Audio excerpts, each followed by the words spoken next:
세상에서 가장 아름다운 사랑. 헤르만 헤세 지음.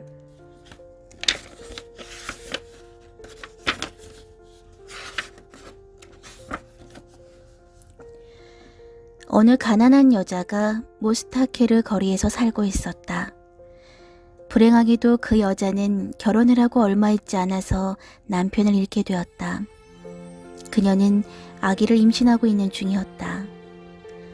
엘리자베스는 친척이 아무도 없었기 때문에 의지할 만한 사람이 별로 없었다. 하지만 엘리자베스는 태어날 아기를 몹시 사랑했으며 아기를 위해 세상에서 가장 아름답고 빛나는 것들을 바라고 꿈꾸었다.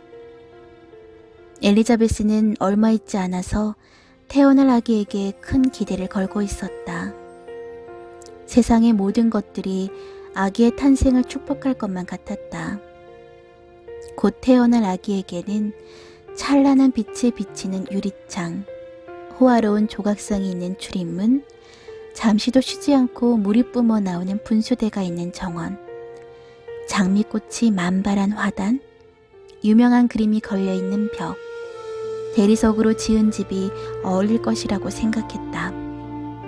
그런데 가난한 엘리자베스 부인의 이웃집에는 빈스바길이라는 키가 작은 노인이 살고 있었다.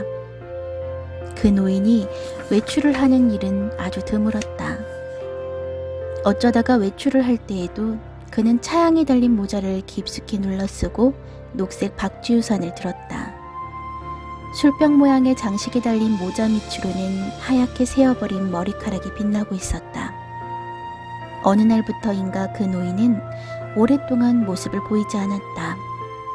하지만 밤이 깊어가면 노인의 오두막집에서 아름답고 신비한 음악이 흘러나왔다. 여러 개의 악기에서 동시에 울리는 듯한 이상한 소리였다. 그것은 힘들고 지친 영혼을 사랑으로 감싸 안는 듯한 음악이었다.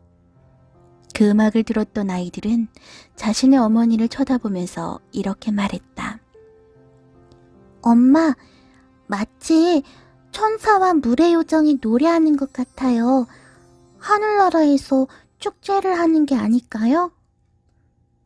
그러나 어머니들은 이렇게 대답했다. 그런 게 아니야. 저건 현악기에서 나는 소리란다. 빈스바겔 노인과 엘리자베스 부인은 아직까지 한 번도 서로에게 말을 나눈 적이 없었다.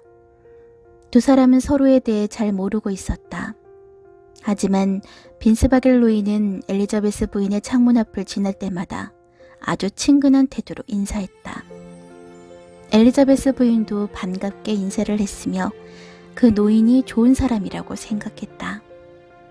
두 사람은 마음속으로 서로를 의지하고 있었다. 혹시라도 어려운 일이 생겼을 때 서로에게 도움을 주겠다고 생각하면서 해가 저물고 노을이 지는 저녁 무렵이 되면 엘리자베스 부인은 창가에 기대고 앉아서 죽은 남편을 그리워하거나 곧 태어날 아기에 대해서 생각했다. 저녁 무렵은 추억에 잠기는 일에 아주 적당한 시간이었다. 노을이 지면 붉은 빛에 잠긴 세상은 마치 불타오르는 것만 같았다. 하지만 결코 불타는 일은 없을 것이다.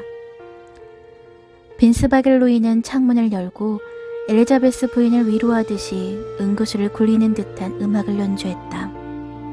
그 선율은 구름 사이로 비치는 달빛처럼 아름다웠다. 노인은 해묵은 수서나 화분을 창가에 놓아두고 있었다.